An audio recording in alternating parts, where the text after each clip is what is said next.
All right, so before we begin, we just like to do a land acknowledgement. And since Canada Wildfire is located out of the University of Alberta, we are going under the University of Alberta acknowledges that we are located on Treaty 6 territory and respects the histories, languages, and cultures of First Nations, Métis, Inuit, and all First Peoples of Canada, whose presence continues to enrich our vibrant community. So welcome to everyone today.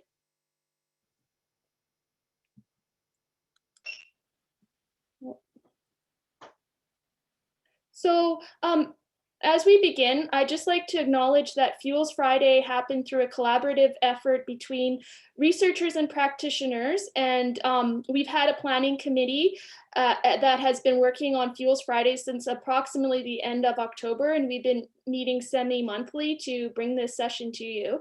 Our planning committee consists of Jen Beverly from the University of Alberta, Laura Chasmer of the University of Lethbridge, Dave Schroeder of Alberta Wildfire, Dan Thompson of Canadian Forest Service, Brian Wines of Managing Director of Canada Wildfire, and myself. So on behalf of the committee, I just like to thank all of them for organizing this and all of the great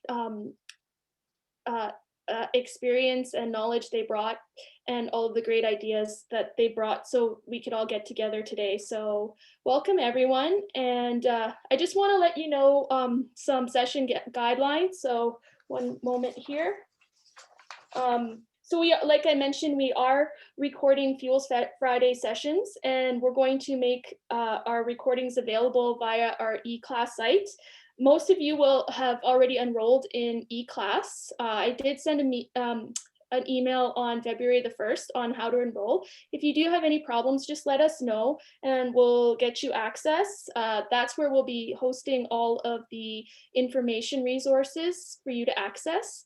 And we'll be continually posting resources leading up through this whole month. There's also a forum in eClass that you can pose questions and answers after this session is over. We will be downloading our chat transcript from today's session. And so we'll be continuing any things that we can't answer in today's session through eClass. So, and so another thing is we have a moderator for today's chat session, and it is Brian Wine. So I will introduce him right now, and he has a little bit to say about Canada Wildfire. Thanks very much, Sandra. And again, I'll echo her welcome to all of you. We're really excited to see everybody who's participating, both as learners as well as contributors. We've had a fantastic community that's come together to make this happen.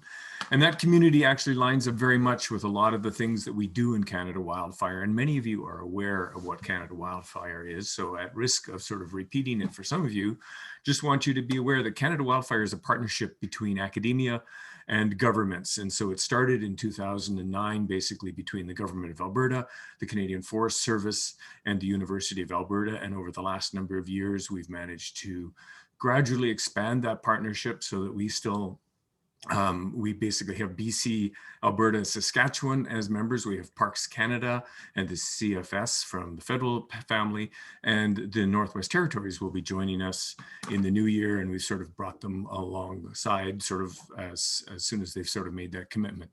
And the whole idea is that we have an organization that works together. Our funding basically comes from partner members who contribute on an ongoing basis, insurance interest, and sort of the biggest single often comes from the partners as well, who have a particular research project that they want to tackle. And then the single biggest one that we've received recently is we've got a 5-year grant from NSERC to develop a strategic wildland fire research network. The whole organization really tries to function under 4 pillars.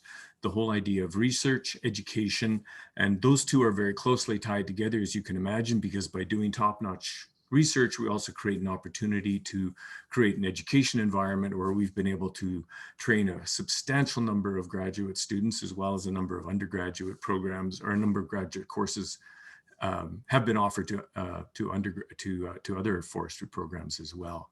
Our education, we also have a goal of extending it beyond just what happens in an academic environment, where we can actually reach out to practitioners and ideally bring practitioners and researchers together. And that's very much like what we're doing today. And so when this Fuels Friday idea was proposed, we said we would be pleased to come on board and help coordinate it. And so the other two pieces then, of course, are partnerships and knowledge mobilization. And the idea being there that we want to make sure that the discoveries and the research that's pursued is linked into users and applications, and that sort of the practical people who are making the decision making, the fire management folks, the actual operational people, are able to send their questions our way. And then at the other side of that, make sure that the research that's developed is distributed and communicated in a form, in a very accessible form, and make sure that it's there very recent. So we're trying to shrink the time, if you like, from research to implementation, and make sure that the research that's being done is really well tuned. And so that's really relies strongly on partnerships and the whole idea of knowledge mobilization. So if you want more details, we have a website, canadawildfire.org. And one of the things you can do there is sign up for our newsletter, which is done semi-annually. So we have a spring and a fall release of the newsletter. And we are trying to expand the scope of what we put on there, but there's some information about research that has been done, and we'll continue to expand what's going and what we see happening in the future. So with that, I basically will reiterate, welcome to the course today and over the next number of weeks. We think it's a pretty exciting program and are particularly thrilled to see the large number of participants we have. At this point, I'll turn the floor over to Dave Schroeder, who comes from Alberta Agriculture and Forestry, and he will sort of take you on to the next steps.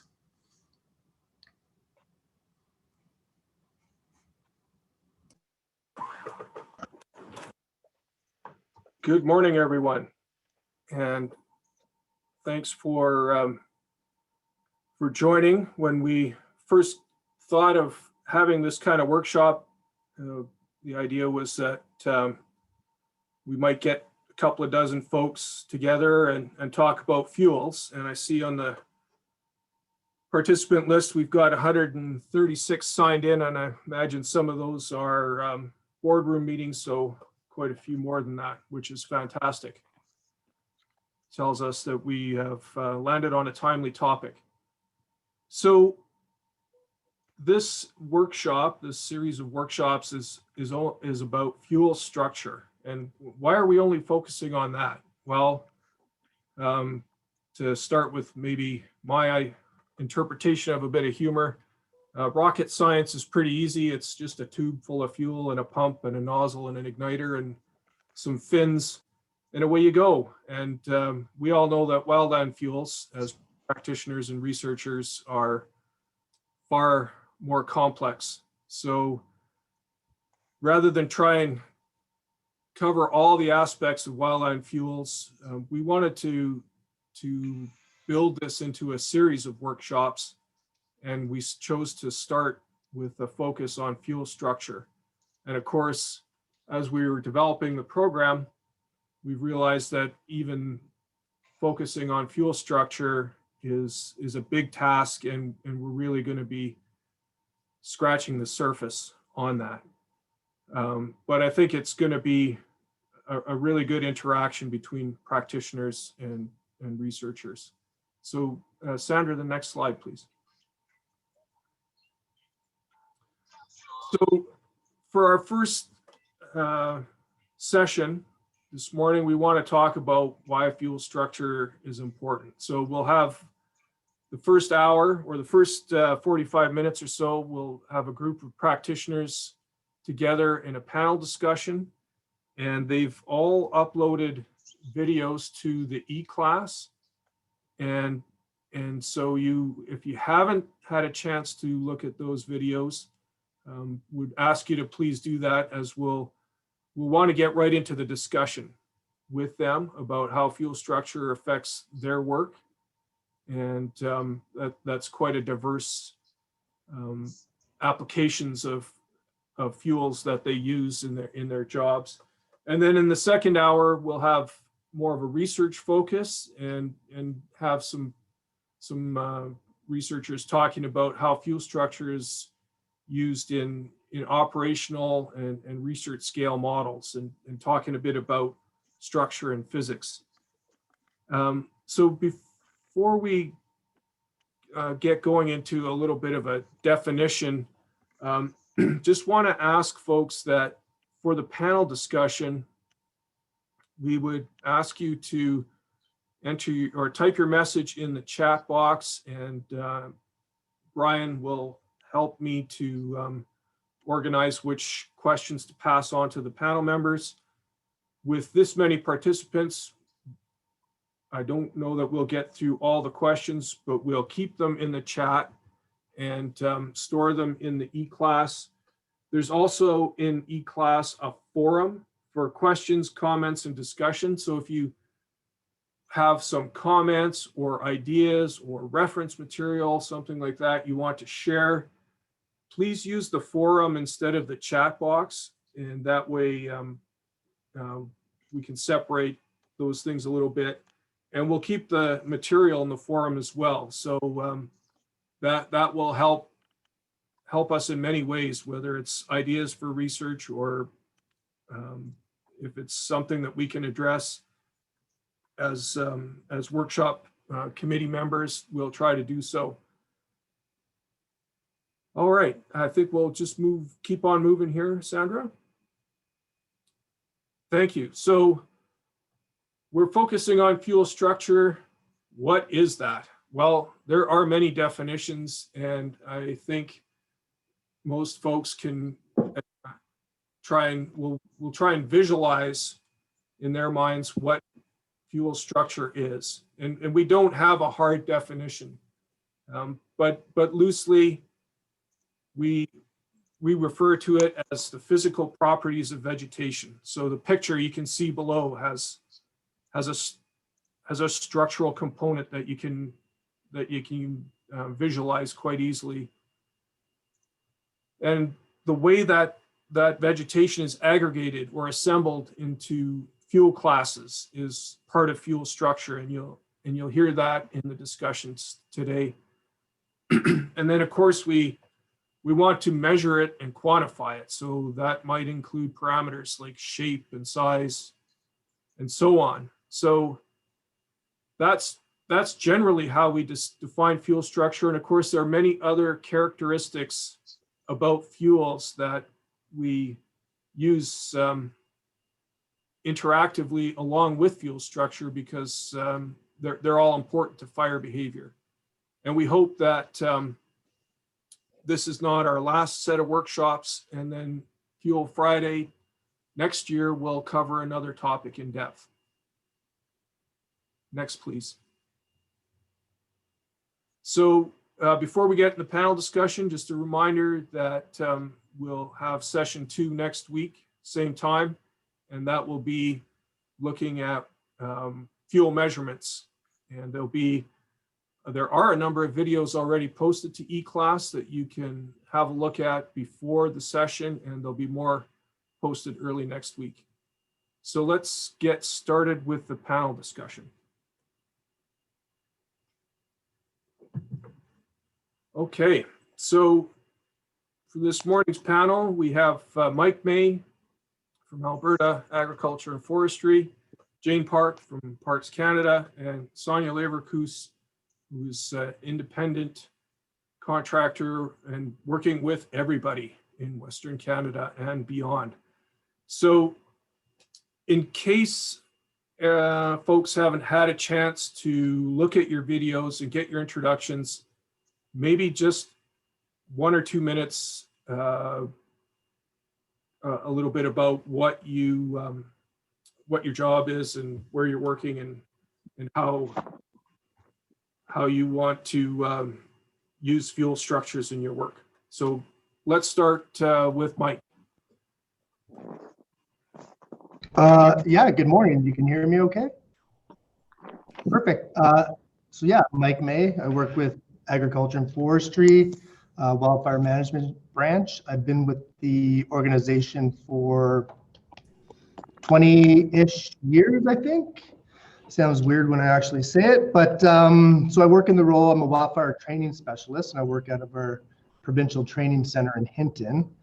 And I guess when I'm not training folks during fire season, I kind of specialized about a decade ago in the role of an ignition specialist. So I guess for the sake of this, series and for today, I was kind of speaking through the eyes of an ignition specialist and kind of what we look for, well, I guess what myself and I'm sure others look for when we're asked to go out and burn something, and kind of what we can do to, I guess, help manipulate the fuel continuity is kind of an arrangement, I guess, is kind of what I was speaking about in terms of fuel structure and kind of different ways we can manipulate it, whether it's through equipment and or through mechanicals applications on the ground. Thanks. Thanks, Mike. Jane? Morning, everybody. So my name is Jane Park, and I am the Fire and Vegetation Specialist here in Banff National Park. I've been in this position since 2011, with the park since 2002. And like Mike, I'm also an ignition specialist and an incident commander on one of our 5 national incident management teams. Most of the work that we do in Parks Canada and also elsewhere as well is reintroducing fire to the landscape through either managed wildfire or prescribed fire. So a lot of my job is looking at kind of the ecosystem service that fire presents as a disturbance on the landscape, and trying to tie in ecological objectives like wildlife management and native and historic plant communities onto the landscape. Obviously in Banff, we also have lots of visitors and a town in the middle. So we also are managing wildfire risk around the town site and facilities. So a lot of what we do is kind of landscape level fuel management, either through mechanical or hand thinning adjacent to the community or on the landscape, or landscape level prescribed fire. So we kind of do prescribed fire at small scales as well as large scales. And sometimes my work allows me to travel to other national parks, which is pretty awesome too, to see different types of fuel that, you know, in the West we don't see very much, you know, like oak savannas or some of the grasslands in Saskatchewan or in the Boreal as well. Thanks, Jane. Over to you, Sonia.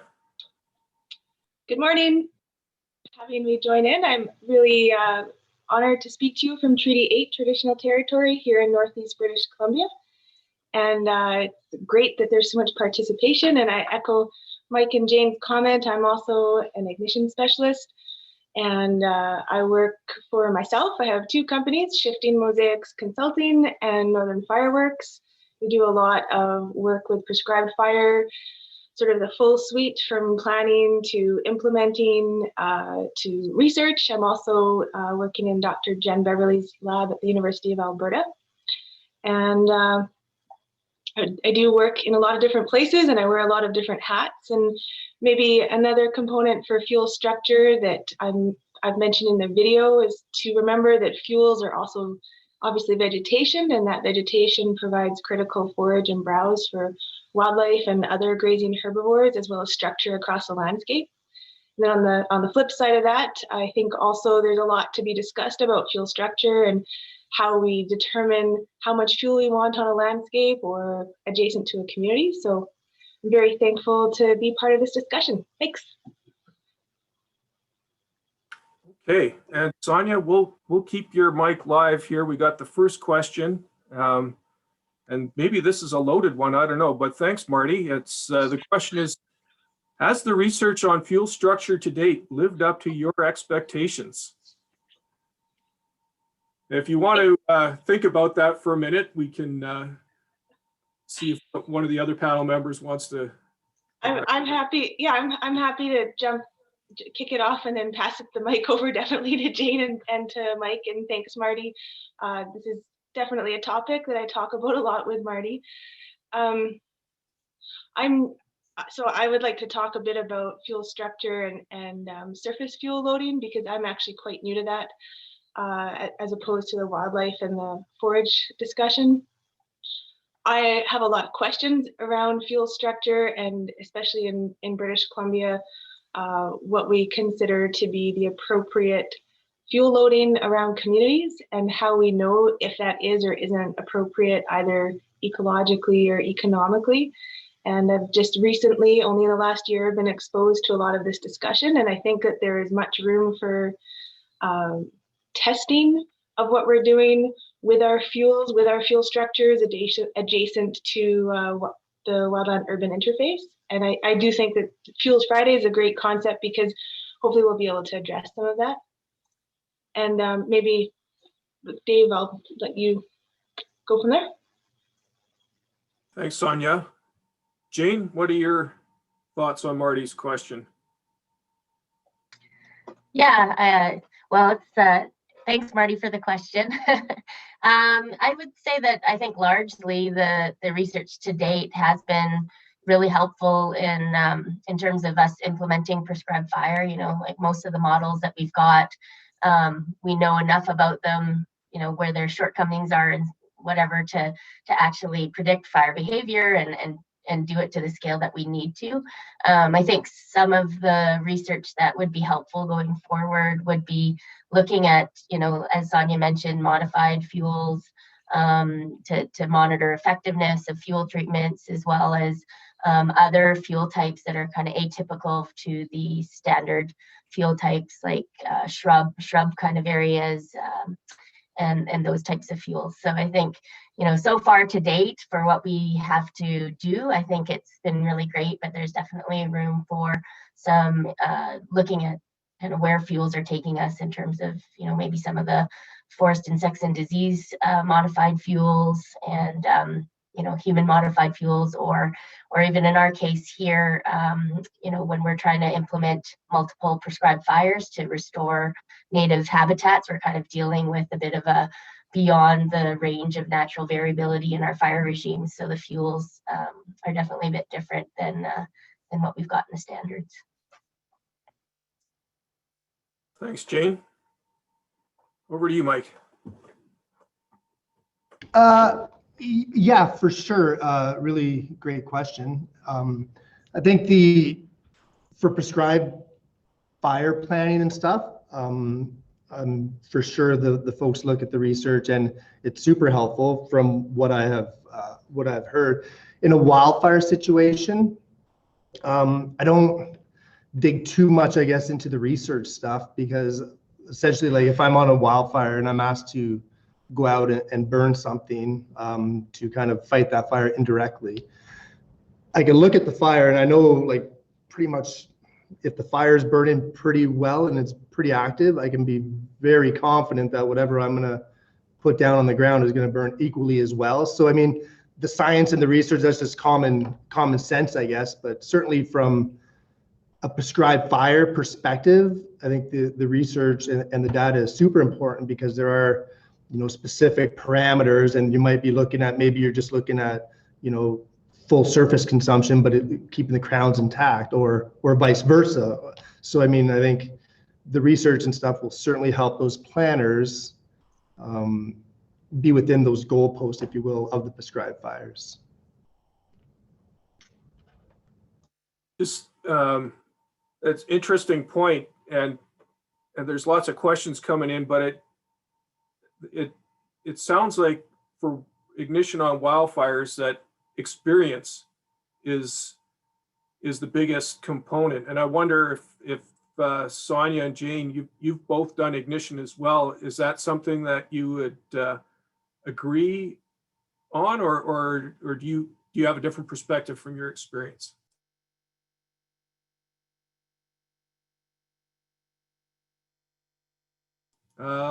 Let's start with Jane. Yeah, I think I would largely agree with that. I mean, yeah, I don't really have too much more to add. There's not too much more to add to what Mike said, and I think that for ignition, we've got what it takes. Yeah, I would echo what Jane and Mike have said. I think that that's also the balance between the art and the science of applying fire to the land. And in my experience here, I have a lot of letters after my name and before my name, but I've spent the last 15 years working with the guide outfitters here in Northern British Columbia, as well as Indigenous communities, learning from people with boots on the ground and making sure I also have boots on the ground to know that what we're doing is working. And I think that there is a lot of really good science that we have in the Canadian Fire Science program, but I don't think anything can beat being on the ground and watching how your fire, or in the air and watching how your fire is behaving throughout the day, talking to ground crews when we're on a wildfire incident. And I think that there needs to be a balance, or for me, there's a balance between the science and the art, and the sort of feeling component of it too, and feeling what the weather is doing and how the fuels are behaving and how they're crunching in our hands, which is often things that we just have to learn through experience. Well, those are excellent points, and part of the motivation for this workshop was to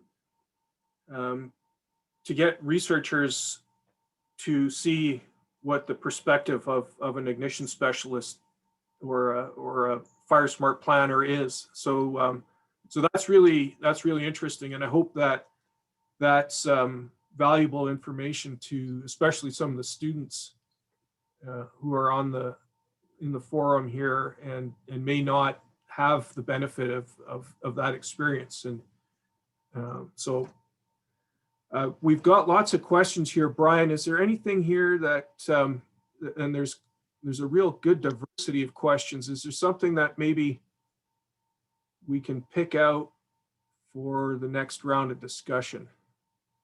I was going to do maybe just a real quick snapper there on ground-based LiDAR. How widely is that used? And I guess to rephrase it slightly, what are the inhibitions or what are the restrictions to wider use? Sure, and we'll keep that in mind for hour two folks if they've ever used that in model building. But for this panel, Mike, have you ever come across ground-based LiDAR in any of your adventures, training or ignition?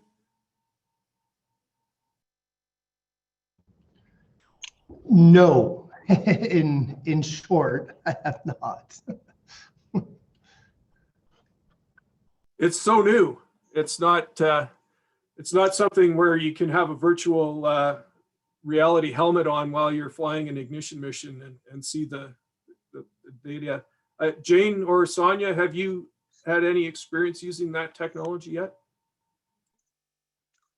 No, we have not. We've talked about it a little bit, but you know, in parts of Canada, if folks don't know, we're fairly small. So often, you know, if we're the IC or the ignition specialist, we're also the fire monitor and the FBAN and whatever else. So largely our thing in parks is based on capacity. So if there are LiDAR people out there that want to work with us, you can let us know. But yeah, to date, we have not, but I have chatted with a few people about the potential uses for sure. I can speak to the pros and cons of terrestrial laser scanning. I'm not sure if now is the best time or later. Well, I wonder if, Laura, is there some material we could maybe post to the forum? Yeah, we can post material. Maybe some intro material or something about that, because I think that would be a topic of interest, and it's certainly next week's session where we're focusing on how we measure fuels. That might be a good fit for continuing that question as well, because it's certainly, I think it has some potential. Yeah, sounds good. I'll find some material. It's definitely an interesting technology. It has its issues, for example, occlusion, but you know, it really depends on what you're interested in. Yeah. UAV might be better, especially structure from motion, and easier to acquire. Cool.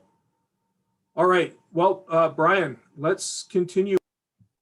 Yeah, I've got a question and a volunteer to answer it. So the question was basically the role of invasive species. How do they influence the fuel structure and composition? And Jane was prepared to make a response to that one. So Thanks. Yeah, so in my position, I manage fire and vegetation. So on the one side of the program, we do look at invasive species. And, while we haven't done this, over the long haul, we are starting to really look into the role of invasives and fuel structures, particularly when it comes to prescribed fire. A few things to think about is kind of flammability. Some invasives can definitely increase flammability. There are many ecosystems, particularly in Australia. When I went on that CIFC exchange last year, some of the issues in some of the national parks there was increased flammability due to invasives, which was altering the fire regime. Other things that we think about involve prescribed fire planning. So, if there are invasives in the area, what we don't want, obviously, is to exacerbate the problem. So, thinking about what is the phenology of that particular species, how does fire interact with it? Is there anything we can do to control it or prevent it from getting worse? And then the other thing is, often during wildfires, when fires burn with higher severity and you end up with more disturbance, there's the potential for large outbreaks of invasive species. So making sure that there's adequate monitoring of invasives after wildfires so that you're not creating kind of a bit of a weed farm. And lastly, with our fuel management practices as well. So management of the coarse weedy debris and the surface fuels, and making sure that you're not just choking out all the native plants to only allow those invasives to grow. So it's definitely, I think the IUCN says it's the second highest threat to biodiversity. And so it's definitely something that we need to consider in kind of all aspects of fuel and fire management. Great, thanks. And I know Sonia's got something to chip in. So before we go to Sonia, I'm interested, Mike, have you noticed in the missions you're being given, have you noticed any of this kind of concerns evolving through your years of experience?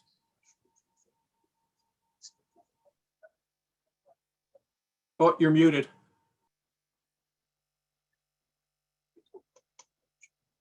Sorry, that question was to me. It was kind of broken. It was kind of broken. Yeah, I was just wondering if you noticed any change in the pattern or the trend of the missions that you've been giving, and do they account for things like invasive species or other ecological matters?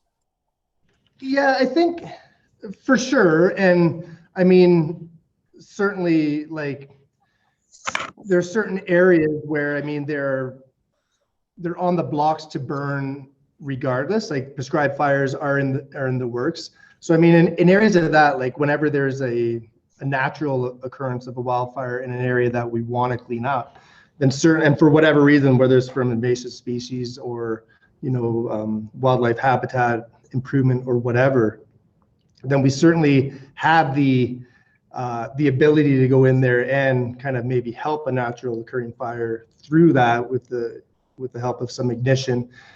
And certain invasive species are certainly lend themselves to burn a little bit easier and such than some of the native species up in the boreal or even down in the mountains and stuff. So, I see it for sure. And it is addressing some of the prescribed fire planning that is kind of ongoing with the organization.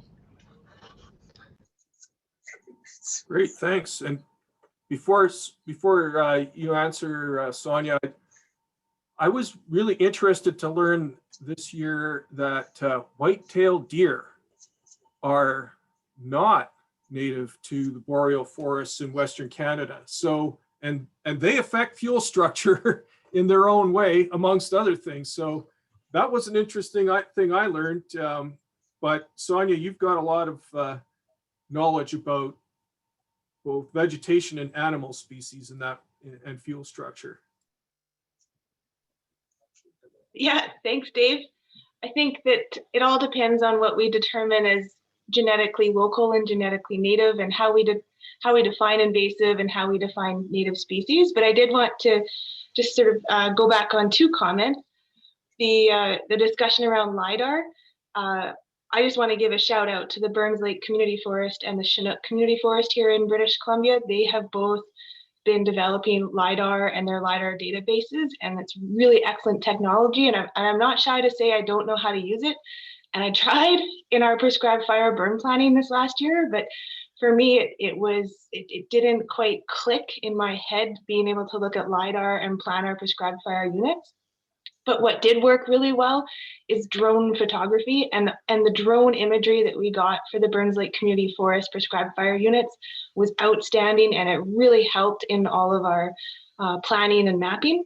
And then I would definitely echo Jane's comments about invasive species.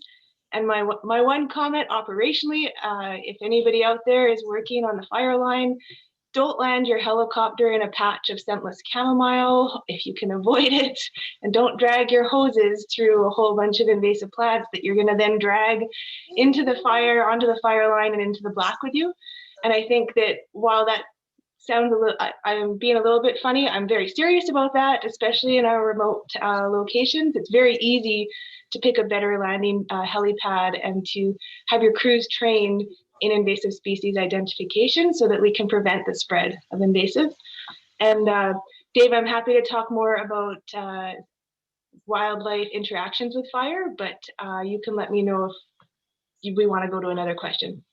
Well, that's probably a whole nother workshop. So, but we do know that wildlife and other domestic animals can really have a lot of effect on structure, and your video gives some really good examples of that. So again, Sonia's video just got finished yesterday, so I would encourage you to go in and have a look at it. It really talks about that. But I'm just looking through the questions, and I think there's one here that is about fuel structure and really should resonate with the three of you. And that question is there a situation in which a crown fire can occur in the absence of a surface fire?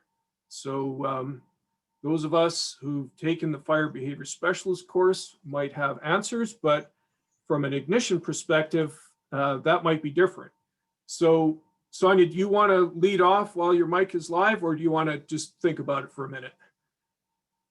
I feel like I am the least qualified, seeing some of the people who are on this call. I feel like I'm the least qualified to respond to that. So I think I'll pass it over to either Jane or Mike. Okay, well, Mike, you talked about this, I think, a little bit in your video. So why don't you go ahead? So, yeah, I guess, yes, it can occur. I mean, it's super, it would be rare for sure, but I mean, there are certain instances, I guess, you know, with certain weather conditions and fuel conditions where there is the ability for a fire to, you know, get into the crown and then move independently, crown to crown to crown to crown, kind of not really disturbing the surface fuels. And lots of times, I mean, if there is a lack of, I guess, ladder fuels or not a lot of surface fuels on the ground, maybe a pine stand or something, and say the incident commander or the boss of whatever incident or the prescribed fire or whatever, and the goal was to remove all fuels, all, you know, crown fuels and stuff, and you don't have the ability to get that fire from the ground up into the crowns of the trees because of the lack of, you know, surface fuels and or ladder fuels and vertical arrangement and stuff, then you can use the, you know, a helitorch, which essentially drops, I guess, kind of globs of fire from the bottom of a helicopter, which will then kind of cling to those, you know, the forest canopy, thus catching them on fire. And, you know, with, you know, a little bit of wind and all the fuel around, it can actually just then move crown to crown to crown with the absence of the surface fuels. So that's, you know, I've seen it happen. It doesn't happen a lot. I mean, obviously, lots of times when you get a crown fire, it's going to remove pretty much all the fuels and stuff in its path, but there is rare instances where it does just crown to crown. Yeah. Oh, cool. Zane, what would you like to chip in on this? I guess the one thing I could say is that right now I am working with a bunch of folks, Calvin Hirsch and MP Rougeau and some others looking at the Panther fire. So it was a prescribed fire that happened in Banff in the late 90s where it basically started, and then with the help of some winds, blew down the Panther Valley from west to east over top of snow. And so it's basically, independent crown fire over snow. And so we're looking at kind of data that was collected, and Mike was part of that back in the day. And hopefully going forward, we're going to do some more fuel management there, or not fuel management, fuel monitoring there to see kind of 20 some odd, 20 some odd years later, what the fuel complex looks like and what some of the ecological impacts of that fire are, and kind of put a case study together. So that's just kind of a novel Banff thing that we're doing at the moment that hopefully eventually we'll make it somewhere, whether it's a parks document or published. But yeah, it's pretty neat stuff. You can go into that stand now and actually see totally consumed crown or overstory, so no overstory essentially, with shrubs taller than my head that clearly have not been touched by fire, that were covered by snow at the time. Well, that's great, and that'll warm Marty's heart that you're doing a case study, because this is like Mike has said, it's an uncommon thing to have happen, and there aren't many documented cases, or I don't know of any other ones. So this will be a great bit of information to put together, and that'll be really welcome. Sonia, did you want to add anything in from your own? Okay. I know in my own experience, back when I was with FP Innovations, we tried to do some winter crown removal burning with a flamethrower. And while that was very satisfying to use that tool in that manner, when we tried it in northern boreal pine stands, it really didn't carry any fire. But I know that Parks Canada and some of our folks in Alberta, they use the TerraTorch for individual tree consumption in preparation for prescribed burns. So it works quite well for larger spruce trees where you have that fuel structure from the ground all the way to the top, and maybe some juniper at the bottom to generate some heat. So you can burn that fuel off in the winter time when it's safe, and then in the summer, when you want to burn the grass and the surrounding areas, you've got that canopy fuel removed. So that's an interesting application of the TerraTorch, and some single tree independent crown removal. Great. We've got about 15 minutes left, and Brian, have you got another question lined up for us here? I've got sort of three questions or comments that have come in. Cordy was the first one with the whole idea of the existence of growth and yield models, but not really growth and fuel load models. And I'm not sure if we need to flesh that out a great deal more from the other comments, but that it's basically something that seems like a real opportunity to use some known information and translate that into a fuels kind of environment. So I guess with that as the initial comment, maybe we'll throw it out. I don't know who you want to send that to first, Dave. Well, anyone want to put their hand up to tackle that?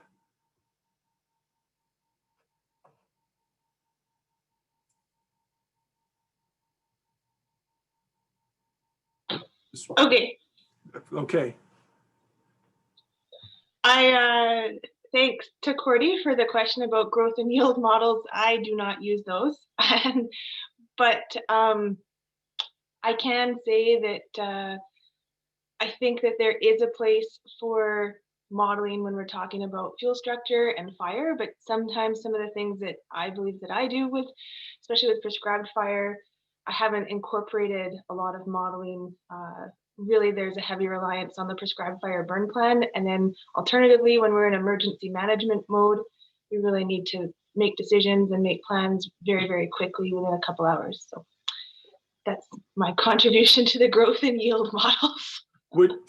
If there was a growth and fuel load model, would that be something that would help you in planning? Maybe not so much on the groundwork, but I think so. Yeah. I mean, but models are only as good, in my opinion, models are only as good as the data that you put into them. And I've found when we were trying to, in British Columbia, use our fuel data here with the provincial strategic threat analysis, ground truthing some of that information showed that the data wasn't the same. Like, we had different fuel types. And so yes, modeling is good as long as you've got the good data to go in, and then as long as we realize that there's not wiggle room is not the right word, but the model outputs, as long as we're realizing that those need to be interpreted properly based on the ecosystem and fuel type that we're in. Yeah, that's great. And really, one of the things that we want to do in this workshop in the third and fourth sessions where we're having the discussions is to talk about, well, if there were a growth and fuel load model, well, what are the parameters that should be in that fuel load model? So that's a great question to think about for our third and fourth sessions when we're on the discussion. Dave, I have a comment on that. Okay, sure. And again, there's a lot of people on this that could answer this question I'm about to ask, and who I know a lot. But for me, just looking at the fuel structure around communities and what we're doing with Fire Smart and fuel treatments, I really think that there is great room for that modeling to occur. But I also think when we're modeling, we need to think about the objectives on those landscapes. So I've seen what it looks like when we've raked the forest floor. I've seen what it looks like when we're trying to get to the 5 tons, 10 tons per hectare. And as a scientist, an ecologist, it looks very different. But then from a wildfire perspective, I do think those things offer protection to a community. So I think as long as the modeling is also grounded in what's happening on the land, as well as what the objectives are for those spaces, I think that's important. But I do feel like there's a long way to go and a lot of discussion and a lot of work to be done on that. Great, thanks. Jane, would a growth and fuel load model be useful to you? Or how would it be useful? I don't know. I guess I don't know a ton about growth and yield models or what you guys would characterize as a growth and fuel model, but I do know what we are doing. I see Marty's comment there about the US Fuels or Forest Vegetation Simulator, but something we are doing here is looking at kind of rangeland health assessments and rangeland communities using the Alberta model, and then trying to look at forest succession and disturbance such as fire, and kind of match those communities so that we can look at like the trajectory of the ecosystem. And if we can then, we are thinking about taking a look. This is very preliminary. I've just got one of my staff kind of looking at it this winter, but looking at some of the US fuels and vegetation simulators to see if we can kind of cross-reference where we are on those trajectories of forest succession and match them up with those fuel models. So we're kind of like 2 steps away from that, but yeah, I'd definitely be interested in kind of that conversation around that and how we do use it in terms of either monitoring our fuel treatments or looking at where future fuel treatments need to go or what our fire effects from prescribed fires should be. Mike, any thoughts from your perspective, both as an instructor, I guess, and as an ignition specialist? Yeah, thanks. So I guess I also don't have a lot of experience with these models or even using modeling and such. the courses that I deliver here at the school aren't really like the science base, like the fire modeling and stuff like that, more operational type courses and such. On a wildfire, I don't think I would be using, I don't think personally I would use the models and stuff like that, because it's, yeah, there's the academic portion and the knowledge base in there, but again, it's also kind of like that art mixed with science and using it from its past experience and certain fuel types and such like that. I think the modeling certainly would lend itself well to prescribed fire and hoping to achieve some of the goals set forth by whatever the final outcome is that's desired and such. But yeah, I don't have a lot of experience. I'd be certainly keen to start looking at some of the research and stuff. I saw a link there for there's some research going on down in the States and stuff in that, so be very curious to see it for sure. Great, thanks, and appreciate folks sharing that info. And just as we're starting to wrap up this section, there's a question that came up about climate change, and related to that, of course, in Western Canada, BC and Alberta mostly, we've had a massive impact of the pine beetle, and that has changed fuel structure and fuel composition in many ways. And in Eastern Canada, there's regular spruce budworm outbreaks, so much so that a fuel model was developed for that. But I wonder, in the question here, the question is about fire science, looking at, is it proactive enough looking at those effects? But I wonder, from your experience on the ground, doing ignition, doing prescribed fires, have you seen any of those changes that are now happening with climate change, whether it's earlier fire season or pine beetle, or whether it's other factors? Who do you want to kick that off? Well, you're still live, Mike, so yeah, unless you want to think about it. Technical difficulty. No, I'm just joking.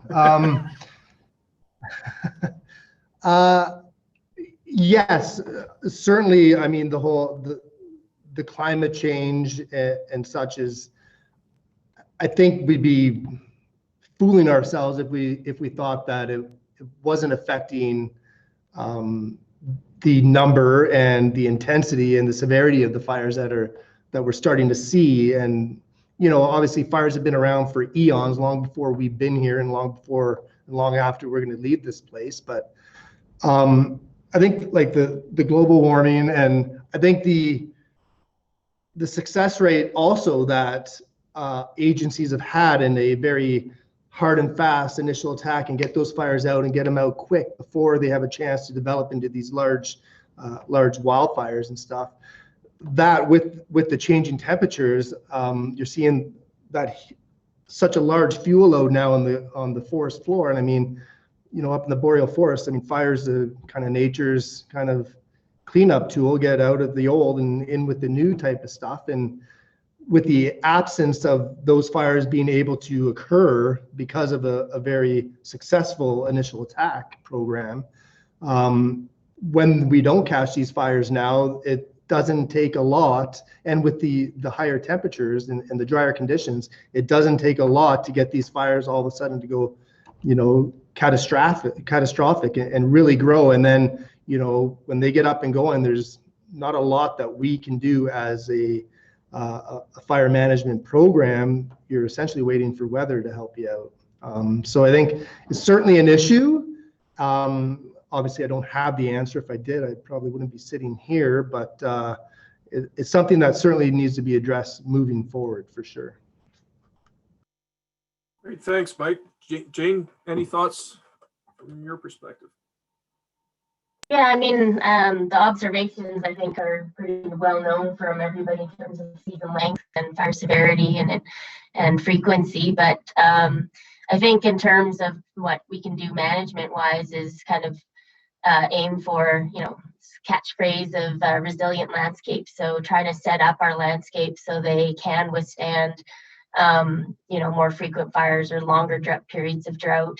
Some of the modeling we're doing with the CFS with Chris Stockdale and Brett Moore, using the Burn B3 and Prometheus modeling to look at alternate climate change scenarios. We've got a grad student just starting to think about that question, and where we might best put mitigations such as prescribed fires and fuel management treatments to withstand, higher percentiles of the climate and weather that we expect during the summers. So I think there's a lot we can do in terms of setting up our landscapes and our ecosystems to be able to absorb and rebound back from some of those impacts of climate change is some of the most proactive work we can do. So, in Banff, for instance, a lot of the work we're doing to try to restore native grasslands and aspen grasslands and Douglas fir grasslands, those are vegetation communities that are more resilient to fire, frequent fire. They also sequester carbon underground really well. So I think those are kind of the things that land managers need to start thinking about is what trajectory is your landscape on, and mitigating that risk so that, you don't lose it all at once, and end up with kind of a homogeneous landscape all over again. Great, thanks. And last word goes to you, Sonia. Oh, exciting. Okay, well, I'd like to share 3 things.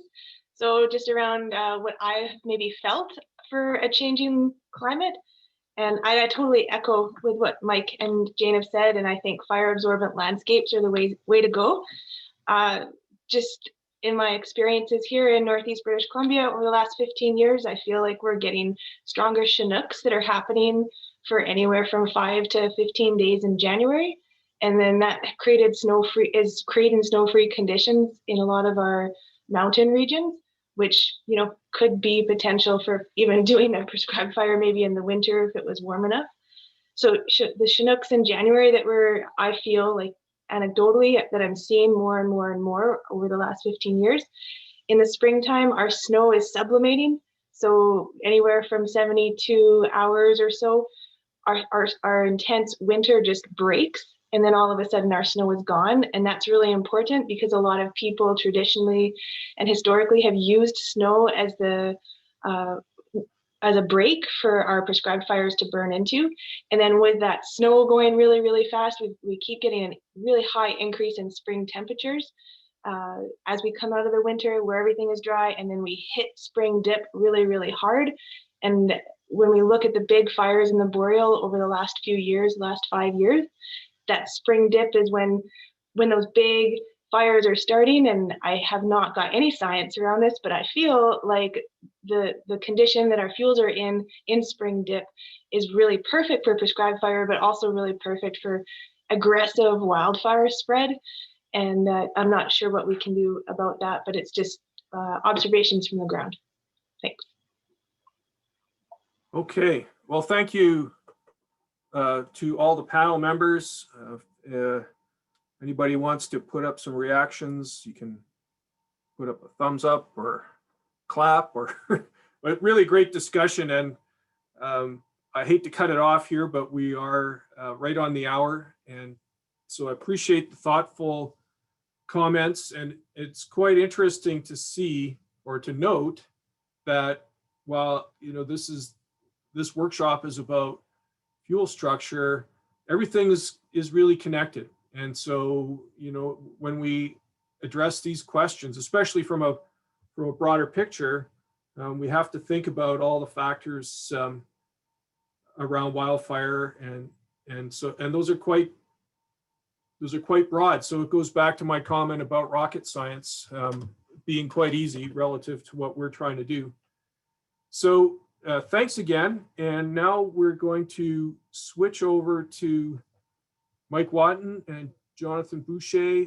They're going to talk about what I am taking the liberty of calling an operational model, because it's the one that we use most often as practitioners. But they're going to talk a bit about where the CFF DRS is going and some background on that. So maybe Mike and Jonathan, if you want to just give a quick intro to yourselves as well before you get into your presentation, that would be great.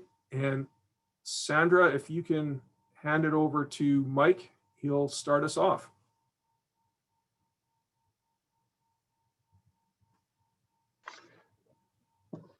Thanks, Dave. I think John is going to run and share the screen. So while we get set up for that, I'll just introduce myself. Hey everyone, I'm Mike Watton. I'm a research scientist with the Canadian Forest Service, and my main focus is these days around the development of the next generation of the danger rating system. And so John and I will talk a little bit about some of those elements in the talk today, that we've crafted this to give some of those students in the and other folks who aren't necessarily totally up on that a bit more background. So John, I'll let you introduce yourself before we take over, or before I start off, I guess.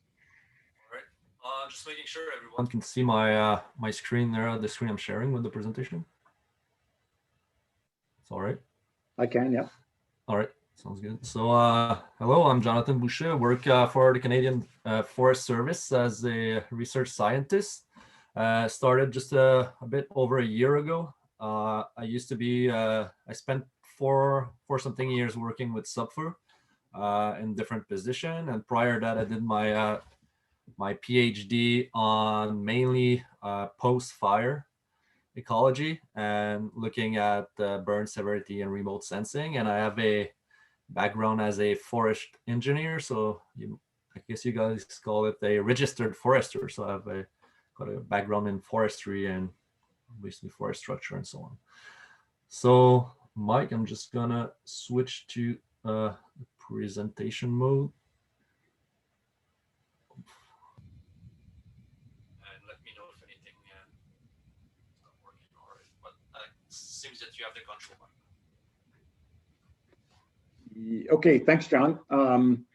I'll just start rolling along through that. I think I have. Do I have control? Yeah. So I'm gonna get right into it here.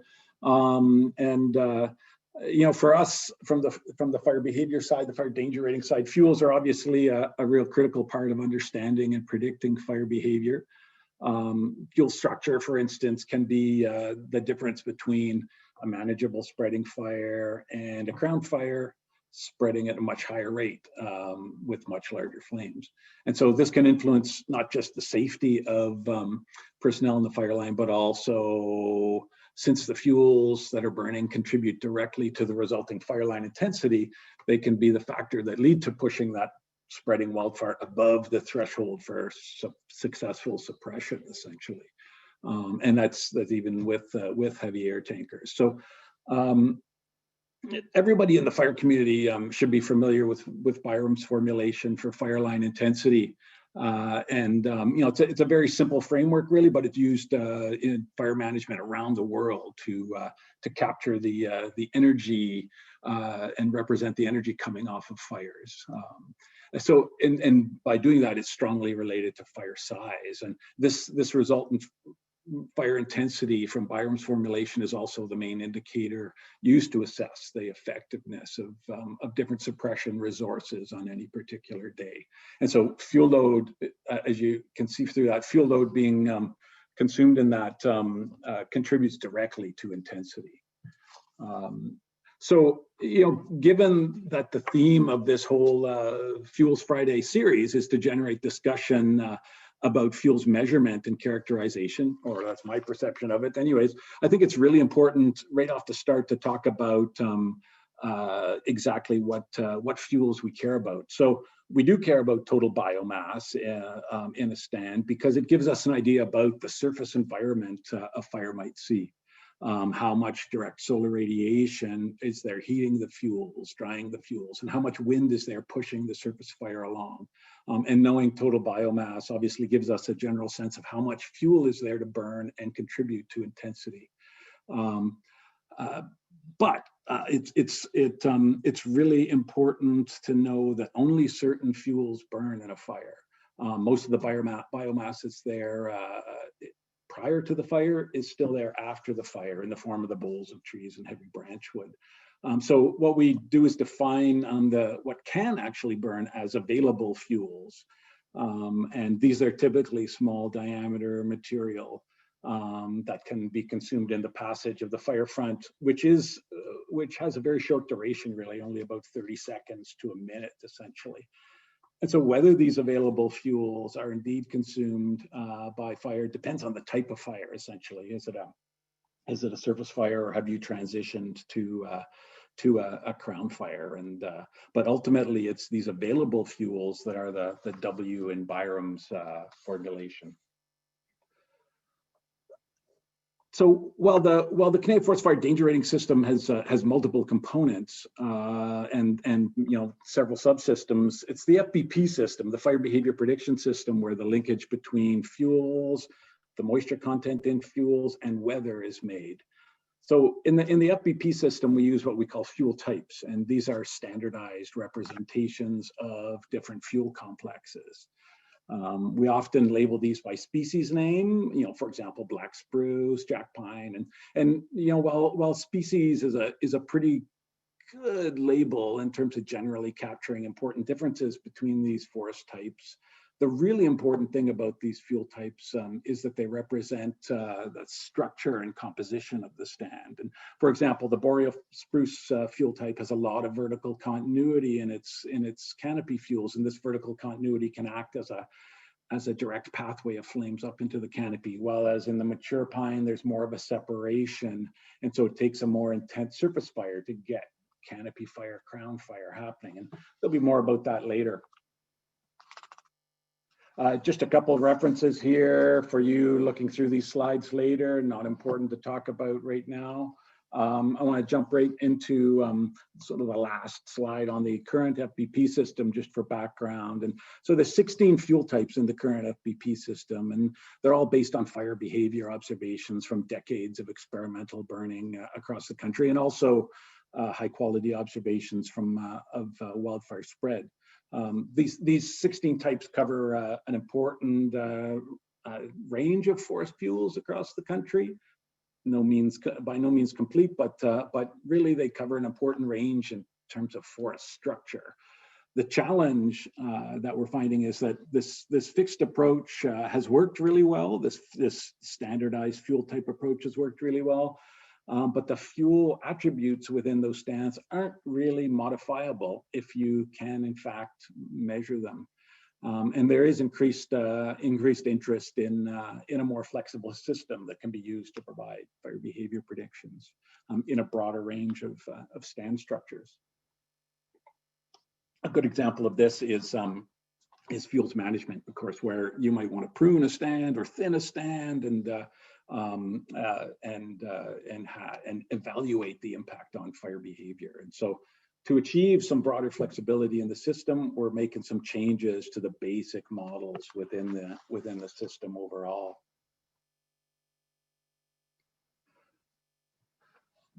So this desire for more flexibility in the FBP system is just one of a number of things that are really driving the changes to many of the subsystems in the danger rating system. The Canadian Forest Service Fire Danger Group, which includes researchers from across the country, really, are working on updates to this. And this has been ongoing for some time and in planning for some time, but we've recently accelerated the program and plan to have a next generation of the system overall completed by about 2025.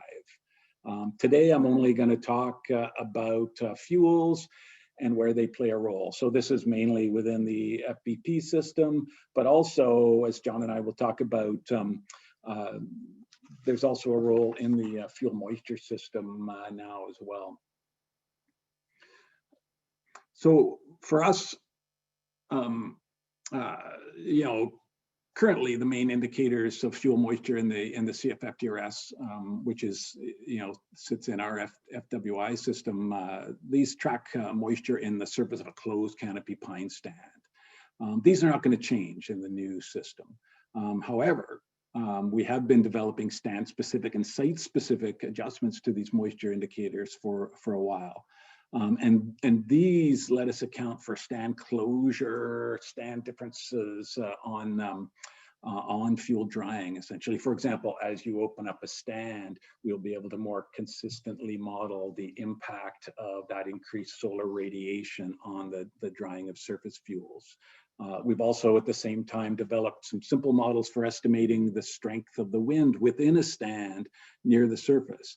And so these new ones will use the standard 10-meter open wind model and the structure of the stand itself to work into the prediction of surface fire spread, essentially. So again, a canopy with a more open stand under the same general conditions otherwise will be seeing more surface wind than a more closed stand, and that's important as we move forward in terms of thinking about fire behavior and more flexibility. These as I already talked about just a bit in the a couple slides ago, our goal overall with the changes to the FBP system is to provide more flexibility. There probably are a broad group of users who don't need that level of flexibility. And for those sort of quick and dirty, quick applications, the benchmark fuel types will still be there in much the same way as they are today. And users won't need to know the details about fuels. And for those who do want to assess, say, some specific scenarios about the impacts of fuels, the impacts of fuel changing on fire behavior, there will be this new flexibility that will let you systematically and also consistently evaluate those scenarios. And so this is of particular importance, this stand structure on influencing the conditions of a spreading surface fire.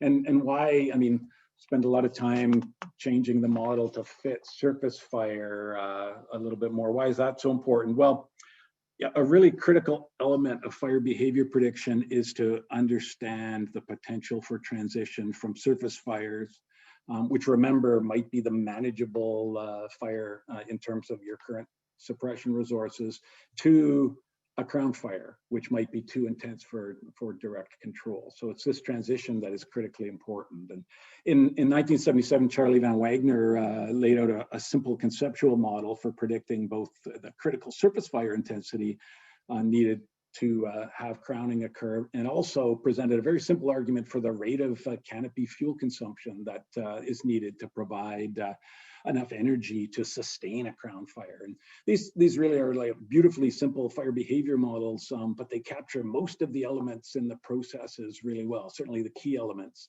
And this paper is an excellent starting point for those who are interested in fuels management treatments, pruning, thinning, even fuels reduction on the surface in terms of understanding their impact on fire behavior. So it's really one that I recommend everybody read, one or two times at least in their careers, particularly if fuels are of interest. So one of the changes that we're making in the FBP system is the move away from this general single model of spread rate to what we call the dual equilibrium model. And so this is not a new idea. This is what we use in the pine plantation model in the current FBP system. And this model suggests that under the same weather conditions, under the same wind, essentially, there's two distinct equilibrium rates that might be possible. One, the fire might be spreading below the canopy as a surface fire driven by greatly reduced wind underneath the canopy. And two, that fire might be spreading as a crown fire where the flame front is driven more by the wind above the canopy. And so our use of this dual equilibrium model has one really small tweak, really. What we will be doing, instead of driving it by the initial spread index, we'll be driving it by wind speed, and this is particularly important for the surface spread rate function, but also for for the Crown model as well. So I'll pass things over to John at this point. Thanks, Mike. So through two small examples, I'll try to illustrate what Mike just described, and we'll still use the prototype pine spread rate model that Mike just showed on the last slide that he had. And through that, it will help highlight the different fuel attributes that will be important in our new approach. So let's start with a conifer stand with lots of ladder fuel and a crown base 8 of about 4 meter, and let's say that we prune it up to 8 meter. Obviously, we expect that more surface fire intensity and longer flame length and rate of spread would be needed to transition this surface fire into a crown fire. So you'll see how the model that Mike just showed could adapt to those different different conditions of a stand. Let's first consider that all other things are kept equal, but the crown base 8. So what we see here is that obviously it takes less wind when there's more ladder fuel in the stand for a surface fire to transition into a first an intermittent crown fire and then to an active crown fire. So and you see, so obviously more wind is needed for the prune stand to transition into an active crown fire. So let's keep this prune stand, but now what we'll do is that we'll thin this stand and reduce its the number of stem by 2/3, and it has an equal effect to the canopy bulk density of this stand, so that the amount of biomass available for combustion in the crown. But we'll introduce the other effects that Mike explained earlier about instant wind and solar radiation. So more instant wind is expected in the thin stand, as well as increased solar radiation. So we come back with the same graphic that we had before, but now I'm showing the graph for the prune stand, and you can see here in the top that crown bulk density is decreased, obviously on the right, but also the litter moisture constant that is reduced from 10% to 8%, and also the instant wind reduction factor that is let's say lower here. So in here the wind is expected to be about 45% of the wind speed at 10 meter. So we can see that the transition from the surface fire to the intermittent crown fire happens much earlier with the same wind speed when you look at the thin stand. But the transition is much quicker to the active crown fire when you look at the pre-treatment stand. So all of this flexibility that we're looking to have in the system obviously needed some changes to the FBP system itself. We still have the main component, which is inputs and the core of the FBP system with all of the fire behavior equations and model, but also the primary outputs. And the third component is the FBP system, secondary or additional outputs.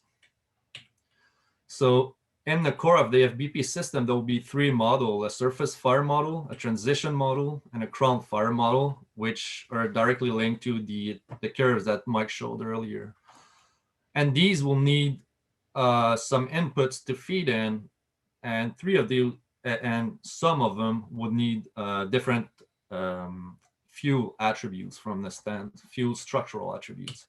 The first being the fuel moisture system that Mike explained. And then obviously the instant wind factor will be affected by some fuel attributes. And there are some fuel attributes that will feed directly into the fire behavior equations. So I'm showing now the current proposed list of fuel attributes that we expect to be needed in the new FBP system. there's about 16 different attributes that were listed and regrouped by vertical strata in the stand. I won't go through them all specific in details, but I just want to highlight those that are important for the different main input models. So let's start with fuel moisture. So this in the blue boxes, these are the one that were expected to be important inputs to the fuel moisture system. And out of them, let's take example of the stand average canopy closure and forest floor cover type, for example. That would be important attributes to consider in this model. Next is our instant wind model. And we know that instant wind is a function of the 10-meter wind, but also a function of the vegetation or the biomass in the overstory vegetation that creates a dragging effect on the 10-meter wind to reduce the velocity of the wind. So again, some fuel attributes would feed into this model. And let's take just the example of the percentage of deciduous tree species, because we know that the no-leaf state of these trees will offer different dragging effects on wind velocity. And finally, we have this whole list of fuel attributes that we expect to feed in directly into the different models. And let's focus a bit more on those, let's say, most critical and difficult to measure or to obtain fuel attributes that are less conventional. So there's the canopy bulk density, which is the mass or the biomass of fuel available to combustion per volume unit of canopy. There's the effective canopy base 8, and effective here represents, rather than, let's say, just basic crown base 8, it's the distance in between surface vegetation, the top of the surface vegetation to the crown base, the live crown base rather. And also we'll be interested in litter and organic layer fuel load to feed in the intensity of the surface fuel. So now that we have this list of attributes, and we'll need to figure out how to measure them. So we'll be working on defining our field sampling protocol. Obviously, we'll be taking some field data across the country. There's already some available, but we have a decent plan for the next coming field seasons. To answer some of the questions earlier about LiDAR, we'll be integrating terrestrial LiDAR into our protocol, especially to get to those hard to measure fuel attributes such as CBD or CBH. That could be quite difficult. For mapping, well, in the meantime, that we'll be doing some stuff on the field. We're working at integrating various data sources and model with the goal of having basic national coverages of those different attributes. So we expect to use remote sensing data, forest inventory plots, forest resources inventory, and we expect to ultimately have probably a raster map per attributes that can be then regrouped into maybe some fuel types. But we know that some agency may still want to have their own more spatially detailed fuel layers. So in that aspect, as CFS, we might offer guidance if needed. So for folks that want more details on that, we have worked at a document, an information report specifically on the next generation of the Canadian Forest Fire Danger Rating System. There'll be a French version of that. We're also working on a second information report that will be specific for fuels in the context of the next generation system. So thank you. Okay, thanks, Jonathan and Mike. That's really informative, and that's really going to help us with our future, our next session next week, and then with our discussions in weeks 3 and 4. So fantastic. And I know there'll be some questions. There'll be lots of questions to ask you guys, but want to be mindful of the time here and give Dan and Ginny and Rod a opportunity to do their presentations. So we'll move right into that. And folks, again, we'll keep your questions from the chat line so that they can be addressed later on or in the discussion. So if Dan, if you're ready, Sandra, we can hand that over to them.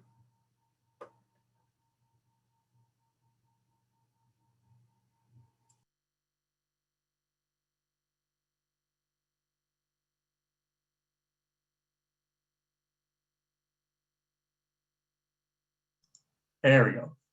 Classic 2021 move eyes on mute. Can you see my intro slide all right? Everything's good, Dan, thanks. Yeah, awesome, thanks, Dave. So yeah, we're just flying at a million miles basically here for some of this modeling stuff. So this is I really did appreciate the panel discussion. That was super good. Thanks everyone for that, for the sort of rubber hitting the road on the practitioner side, and you know, John and Mike there were presenting some where the sort of practical danger rating model is going at the, you know, and remember the danger rating system sort of really was built on those sort of 1 hectare fires, experimental fires, and sort of gets extrapolated using Prometheus across the landscape. And what we want to talk a little bit about here is the trickiness that comes when the questions are at a smaller scale. So Mike was really good to remind everyone of Charlie Van Wagner's 1977 paper, which sort of said, okay, conceptually, you know, here's what fire intensity at the surface and current base height is doing. But sometimes the questions are even a little bit more complex than that. You know, maybe we're doing some interesting geometry around a harvest or something like that. So in the last 5 or 6 years, we've been working at CFS alongside our colleagues at Los Alamos National Lab down in the US with their model that's called FireTech. And it's a fire physics model that maybe some people have seen. So we're just going to talk about how fuels, data, and inputs have been used in this FireTech model. I will upload some of the readings, and then there's a whole bunch of stuff on the web about how the FireTech model gets used in a research mode and where it's transitioning slowly into a planning tool, but we're not going to talk about that here. So I'll be given the first couple of slides. I'm going to pass it over to Ginny Marshall, who's the main sort of investigator at CFS around FireTech, and Rod Lynn was supposed to join us via Zoom here, but he is unable to make it, so I'll be presenting his last slides, and he sends his regrets. So I should be able to. Oh, it's just slow. So what are we really talking about here? There we go. Okay. And you may or may not be able to see a video. I'm not sure precisely what Zoom's going to show you here, but you know, basically we're talking about a tool that's sort of simulating the physics of fire at a really high rate in space and time, right? We're resolving the wind, and we're basically trying to use this to look at sort of smaller scale fires where we can at least start to understand what's going on. We have wind observations, we have, you know, overhead observations, the fire behavior, rate of spread timers, in-fire cameras. And so, you know, one example of that is, you know, some of these sort of learning to burn experimental fires with a lot of manipulation. Say this, the fire at Redwood Creek that Dave and Steve Venegard from FP Innovations led the write-up on this. And you know, we've looked at it in FireTech as actually a bit of a training wheels exercise to help make sure that we're in the right ballpark there. So these are the sorts of use cases right now. It's really about hypothesis testing and sort of seeing what we can test and break this model on our well-documented experimental fires. So, you know, here we have fuels, but what's happening around fuels in a fire? We have convection, we have, you know, radiation, we have the entrainment of cool air at the back. You know, we're heating things by radiation. And so around that fuels, we have all this different heat transfer. And that's what FireTech's really doing. You give it fuels, and then it resolves all those different modes of moving heat around and moving air around. So it's a calculator. It's really, it's built for those sorts of questions. It's not a Prometheus tool where it's going to give you the best, give me an hour, I'll give you Prometheus output. It's not for that right now. It's really about fundamental questions around how fire behaves. We have tried to use it there sometimes, and we're starting to learn how to use this tool with sort of looking at experimental fires retrospectively, and maybe one day we'll start using this as a tool for really complex prescribed fire planning. So the questions we can ask really easily, it excels at sort of things around wind. What is the wind flow doing around, say, mulch treatments or thinning treatments or complex geometries for relieving retention blocks? We have narrow corridors. What's the wind doing there? Well, it's really hard for us to see what wind is up to. And this is FireTech, a really good wind calculator, and how much that controls, of course, the rate of spread. It also is able to move firebrands. It can launch firebrands just like Albini's model. It can do wind slope interactions fairly well. And it's even moved into some relationships between smoke production and fire intensity and stuff like that. And I would say, people really want to see like, oh, what can this do? I'm so excited. Really the paper there from Kevin Hires, Rod Lynn's an author on there, and they sort of talk about prescribed fire in the US Southeast, and they talk about FireTech, and it's a nice plain language read in fire ecology. They're open access, and it really shows that philosophy, that these tools are about asking questions, are not a response tool just yet. And so, what are the things that we need to put into such a sort of complicated fire calculator like this? Well, it needs really detailed environmental information. And Jeannie's going to talk more about the details of that and how we've used that in the boreal environment. But, at its simplest, you can just put in some dried grass, right? And more complex things, you need to provide sort of a tree by tree list of everything, all the way down to crown width and everything like that. Other inputs that we won't talk about, but they take up a lot of time, are things like wind, and you want to have multiple anemometers all scanning at 1 second. You can't really just use the old 10-minute average anymore. This thing is resolving turbulence and eddies and all sorts of complex features. Here's a valley. That's Horse River, actually, in Fort McMurray, looking at what we think the eddies were doing on the day of the fire spread there back in May 2016. You simulate a really strong wind over these steep ravines, and you get some interesting sort of wind movement. That's what the model's doing. Ignition, similarly, you can put in a lot of ignition things. We'll see some more videos there later. And topography, you can put in just something from a topomap, or we can use a Lidar type DEM that's there as well. So to talk a little bit more about the details there, Jeannie Marshall is now going to talk about how we do some of the sort of tree by tree fuels. Pass it on to Jeannie. Thanks, Dan. You guys can hear me okay? Yep. Excellent. So thanks, Dan. I'm Ginny Marshall. I'm with Canadian Forest Service, and I'm also a PhD student at the University of Alberta in mechanical engineering. And so for the last few years, I've been working with FireTech, and so I've spent a lot of time thinking about the fuel bed development, and so I'll get into some of those details in the next few slides. So as Dan had mentioned, FireTech, we have to provide it with pretty detailed information at a tree level. And so we have to, to do that, we represent a tree in the model as the intersection of essentially two paraboloids. And where each individual tree has its own height, it has its own crown width, and it has its own live crown base height. And so the image on the left here is a 2D cross section, but you can imagine that in three-dimensional space, this tree is axis symmetric. And so looking at the red boxes, if we assume each of those red boxes is a 2 meter by 2 meter by 1.5 meter three-dimensional cell, we can see that this particular tree is going to contribute fuel to multiple cells. And so we have to think about capturing the spatial variability of mass within the modeled tree itself. And so to do that, we assume that the fuel is more dense on the outer edges, but as you move inward towards the center, there would be less fuel available. And so while we only have one tree in this figure, you can imagine that there may be multiple trees contributing to a single cell, or even different multiple fuel types. And so just moving on to surface fuels. We also try to vary the surface fuels spatially.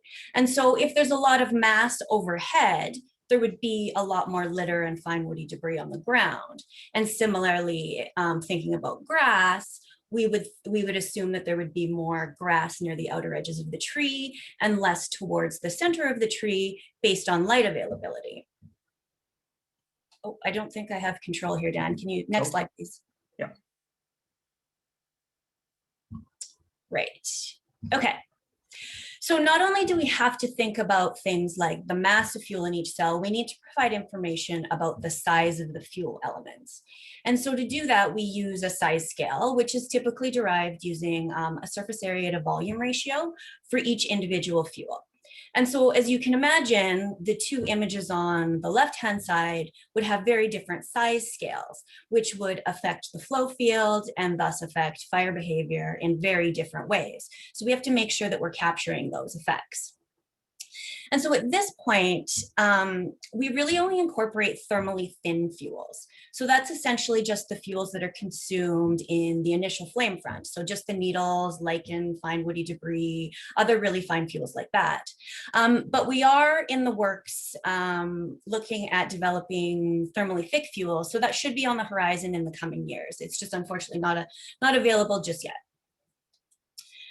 And so I guess the last grid level element that we need to consider is providing information about moisture for each fuel cell. And since the moisture of fuels, particularly the dead fuels or mosses or lichens, can change so dramatically even over the course of the day, if we're simulating something like a prescribed burn, it's best for us to have fuel moisture measurements say within a couple of hours of ignition so that we can get the moisture within the model as accurate as possible. And so as I had mentioned earlier, if you have fuel contributions from more than one fuel type, those fuel types can also have different masses. So in that case, we would do a mass weighted average of fuel within the entire cell. But I should just mention, I guess, before I move on, that I've been focusing and talking a lot about the single fuels version of fire tech, where there's just one fuel that's being consumed. However, there is a multiple fuels version where each different fuel, so surface fuels, litter, all the different fuels would have their own individual characteristics. So they would retain their mass, size, scale, and moisture content. And so we're moving towards using this version of fire tech because it avoids some of the problems that we've seen with the single fuels version, where we were losing sensitivity to dry fuels, especially when those dry fuels get averaged in with fuels with higher moisture content. So we're not seeing the sensitivity to dry litter if that litter is being averaged in with, say, a shrub or something with a much higher moisture content. Next slide, please. And so I guess moving away from the grid cell level, we need to consider the physical structure of the stand itself. So essentially, like, where are these trees in the simulation domain? And so it's really critical because it impacts not only the fuel bed continuity, but the fuels have feedback on atmospheric dynamics as well. So within the model, the wind is subject to drag from the canopy, and so denser fuels will impact wind and turbulent mixing in a very different way than something like grass would. And so that translates to big impacts on fire behavior. So there's a couple of different ways that we've generated STEM distributions, mostly based on the purpose of our study. So for example, in a recent study where we were looking at how fuel treatments affected fire behavior and different weather scenarios in a lowland black spruce stand, we didn't need to go out on the landscape and measure individual trees and where they existed. So we were able to leverage an algorithm developed by Kettridge et al. In 2013, which captures the clustering and layering tendencies in black spruce. And so the image on the left-hand side, you can see is just a small snapshot of that STEM map that we had used for that particular project. And so each dot would represent the spatial location of an individual tree within the fire tech simulation domain, and the size of the dot would represent the DBH of that tree. So bigger dot, bigger tree. Conversely, though, when we're recreating or simulating a previous burn, it's advantageous for us to recreate the observed physical structure in the stand as accurately as possible. And so for a situation like that, if you look on the image on the right, we've mapped, or this is an example of a mapped point distribution that was derived using high-res drone imagery at the Pelican Mountain research site here in Alberta. Next slide, please, Dan. And so I guess before I pass it off to Dan to cover Rod's portion of the talk, I just wanted to mention a little bit about Lidar applications.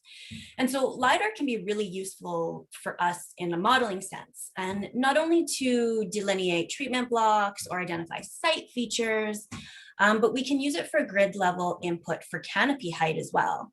And so, for example, at the Pelican Mountain Prescribed Burn in 2019, we were really fortunate to have Lidar flown for that site, which was arranged by the University of Lethbridge and the province, which was then analyzed by Hilary Cameron during her master's work at the U of A.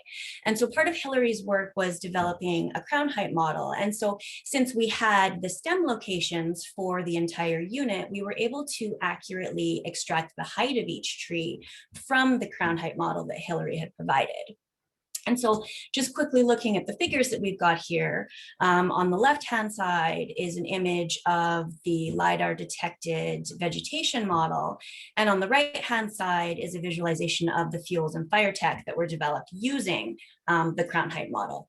And so I know the color ramp isn't exactly the same, but you can see that we were able to recreate the domain really accurately using the crown height model in the fire tech model. So I think that's about all I have to cover in terms of fuels development, unless Dan had something else to add. And then I guess otherwise we'll turn it back over to Dan to go through some results and quickfire discussion.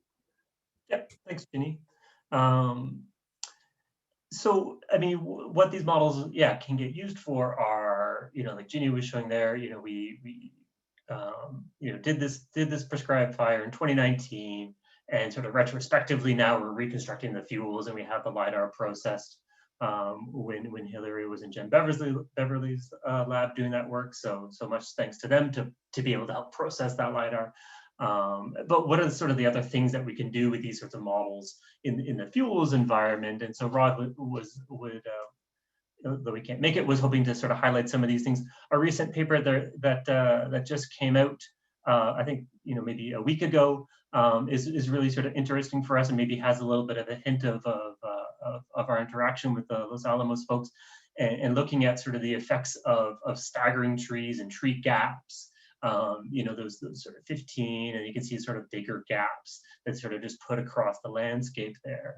And what they are really showing there, and it's sort of in this top left spread rate versus this sort of fuel density variance there. What they're seeing there is, and where you put more of those gaps in this sort of grass and pine environment, those gaps are then able to sort of bring the wind down, because remember, we're solving the actual physics of wind. So you put a canopy gap in there, just at the scale of say 30 meters, and all of a sudden you're able to bring the wind down, and that actually makes that fire move much faster than if there were no such gaps, as you can see in number 2 there. So number 4 and 6 are moving much faster than number 1 and 2 there, with sort of average tree and forest data. So that wind solver is really integral to those when you modify the fuels like that. And I'll be uploading some resources, and a lot of the work that Ginny and Rod and Dave and everyone else did with using fire tech in the boreal environment looked at similar things around, say, mulching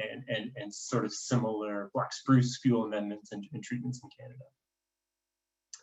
Canada. And I hope these are showing off for everyone, because they're very impressive videos from Rod and group there. So right now, the practicality of this really fancy fire calculator is most of the questions are answered using this HPC, this high performance computing. You need a supercomputer to run this fire tech model as it stands. However, a really big research development and push in the last 5 years for those Los Alamos folks has been to simplify a lot of the overly complicated physics to get something that runs on a laptop.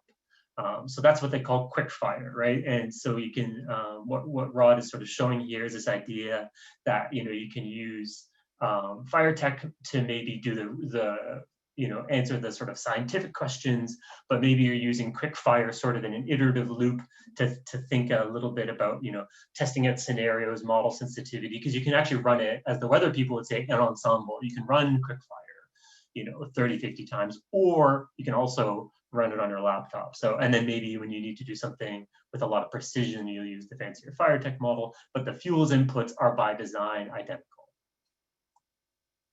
So an example, and let's see if this works as well in this video. An example from the US Southeast in the tall timbers area for sort of prescribed fire planning, or at least sort of proofs of concept here is, this is in a southeastern sort of longleaf sort of pine forest there. And what you can see from right to left is a sort of simultaneous ATV drip torch style ignition here. And they're simulating that up against the black, which is the sort of previously burned surface fuels. And then because it's sort of southeastern pine forest, sort of living canopy pine there. So what they're simulating is that brown stretch there is the actual fuel break, and they have living trees on the other end. So all the wind is all incorporating, okay, I have living trees on the north side of the block there. I have 5 ATVs all moving in a staggered fashion. Okay, what if we have them staggered the other way? What if they're all moving at the same time? So it helps you sort of work through a few different sort of really fine scale ignition scenarios and those sorts of questions when you're doing sort of maybe even not a specific fire, but sort of more generalized prescribed fire planning with, of course, all the right fuel inputs. These videos are always awkward. Let's try to move on. And so some of the more fancy, larger things that we can look at too is looking at slope interactions. And of course, trees are packing themselves into those slopes. And so, we talk about fuels. Today, we're mostly talking about the sort of tree side of things, but of course, these trees can exist under, really, really different terrain features. So the interaction of, say, fuels and terrain is once again in, crosswind effects, cross slope effects, flanking fires uphill, these sort of really complex sort of questions around topography and how the fuels are arranged on the landscape are also really, really good lenses to use these sorts of models. And the sort of last application here is, this is an example that Rod and others worked in the Pine Barrens in New Jersey. So not exactly boreal, but sort of subboreal, temperate pine forest there. And what they're doing, what they call a catcher's mitt burn operation. And this one Rod showed first, this is where the fire got away from them. This is a simulation that they did after the fire sort of skipped over the fire break there on the sort of top right panel. The fire skipped away from them and the ignition pattern didn't work as they would have liked. But they, move on here. But the idea, they ran some of these simulations prior to the actual prescribed burn operation. And of course, things don't always go as you might like. And what they had planned is, of course, to have this beautiful, perfect ignition line. And you'll notice that there's no fire on the easternmost side of this block. And really here they're doing sort of really intricate sort of ring fire operations and stuff like that. So this is an example where in some cases they're starting to use these tools to plan out these sort of really geometrically sort of complex prescribed fire.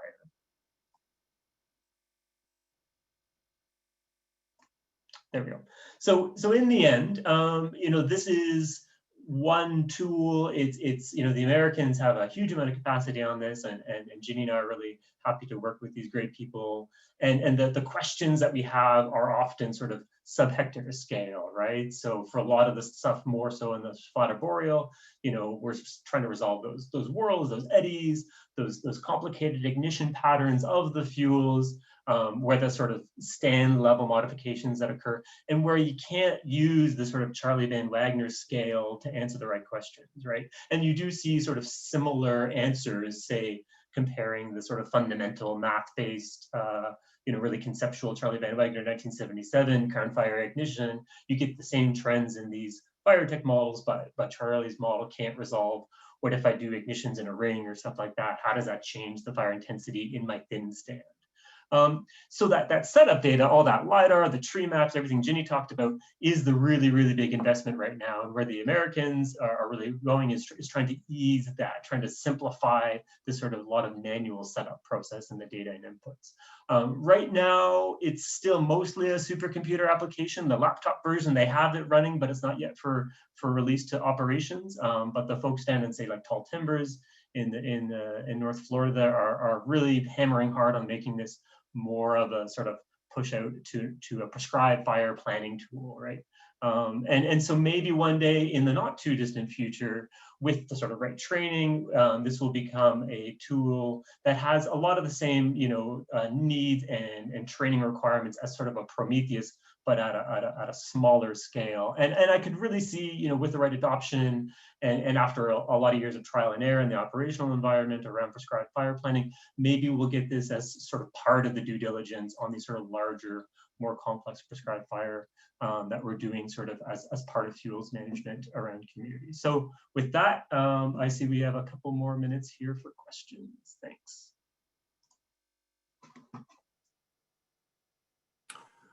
Well, thanks, Dan and Ginny and Jonathan and Mike for some excellent talks. There are a lot of questions.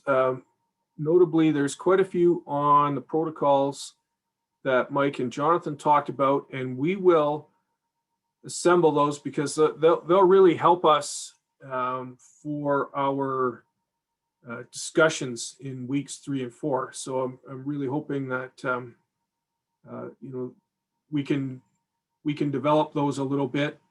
Just looking through the chat here, there was one question about the improvements. Are you planning any experimental fires to do that with the FBP, or will it be theoretical, or what do you have in mind?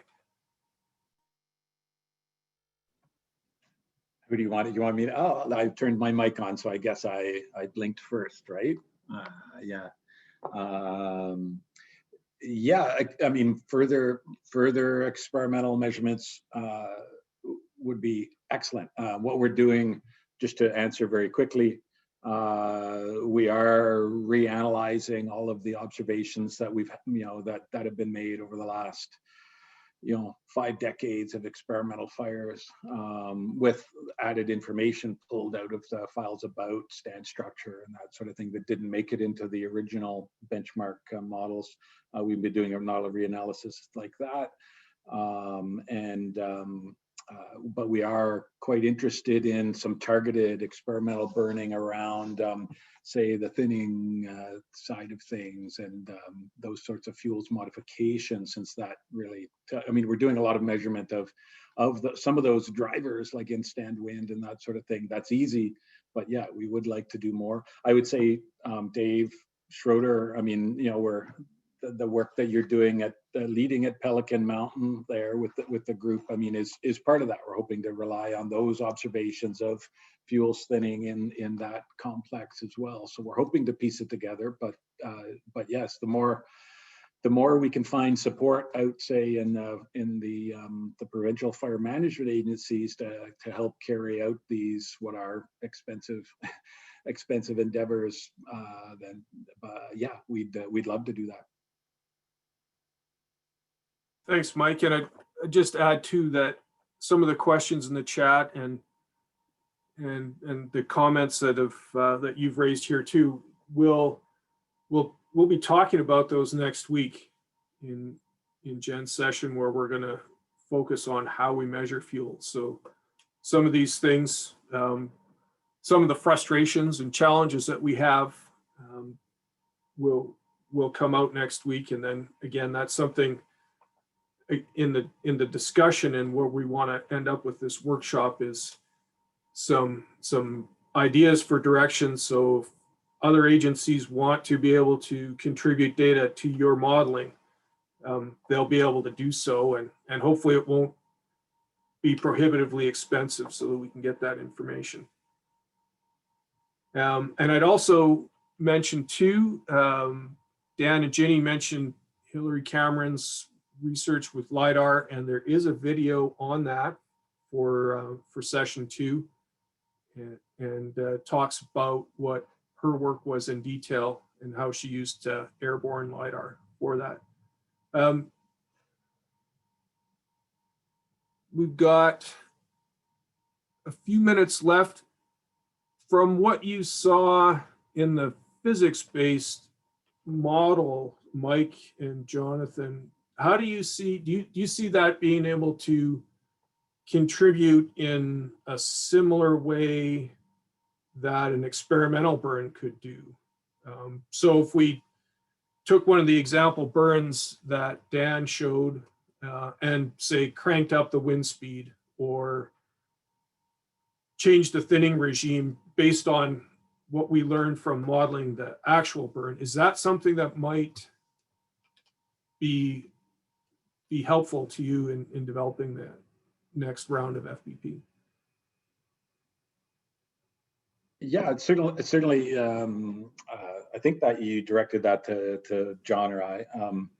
Yeah, our hope there is that we can use that, you know, the fire tech environment to be that thing that generates some of our, you know, in areas where we haven't been able to do good experimental burning, or we haven't been able to accumulate good wildfire observations, and there isn't a good fundamental, you know, level of modeling understanding. We're hoping that as a you know, as a first step, we can use fire tech to fill in some of those pieces. So certainly around the thinning, and I think you know, I think we see some consistent results between what we see in this prototype model that we've got, and also what Dan and Rod and Ginny and crew see in terms of the thinning that's the effects that they use in fire tech. So we're hoping to use it as some checks.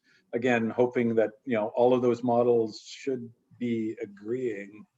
So yeah, we do hope that there's holes we can plug, you know, with that sort of information. Thanks, Mike. We're just about wrapped up here. So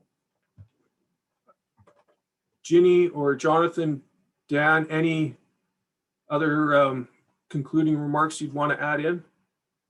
I mean, I wrote down some of the questions that were asked, and I can probably post them in the e-class there, write up some sort of written responses to people's questions. So yeah, people can check on that in the next few days, and I'll get back to folks, because we'll have a log of the chat stuff. So I'll try to write some responses for people's questions.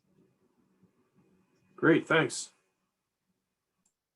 Thing that I'd like to add up is to consider that in the model that we've been presenting, we're not considering any feedback effects of vegetation after treatment. So people should keep that in mind. It's just an open comment, let's say. Okay, well, we're right on 11 o'clock here. Again, if you have other comments or questions to post, please use the forum on eClass and have a look at the videos. And Dan, are you able to load your presentation to the site as well? I think so. I'll have to double check with Rod on a few of the slides, but I'm pretty sure it should all be good to go. So I'll try to do that. Or whatever portion can be. Yeah, maybe as PDF, because the videos are a little bit ridiculous. But yeah. We'll do that.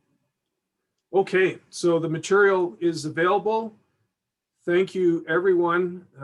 We've still got over 100 people on the participant list, so that's I don't think we imagined having that many people sign up. That's really gratifying to have that much interest, and we'll hope to see everybody back next week when we talk about how we measure fuels, and it will be as good a session as today. So happy polar vortex to everyone in Western Canada, and have a great week next week, and we'll look forward to next week's session. Bye-bye. Oh, hi everyone. I just wanted to say one quick thing. Thanks to everyone who attended. I posted 2 links for evaluation, one for evaluation and also one to collect your mailing address if you would like to receive acknowledgement that you attended Fuels Friday. It also has a field for if you want to have future updates on Fuels Friday, including information when we release a summary report after all 4 sessions are done. We will be doing a summary report. Both of those things will take us a couple months, but if you want to receive both of those things, please fill out that form. I'll also post it to eClass, both links. So thanks everyone, and we will post all of our resources in eClass, and if you have any questions for us, just give us an email.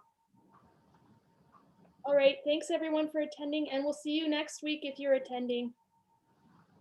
Thanks all. Take care.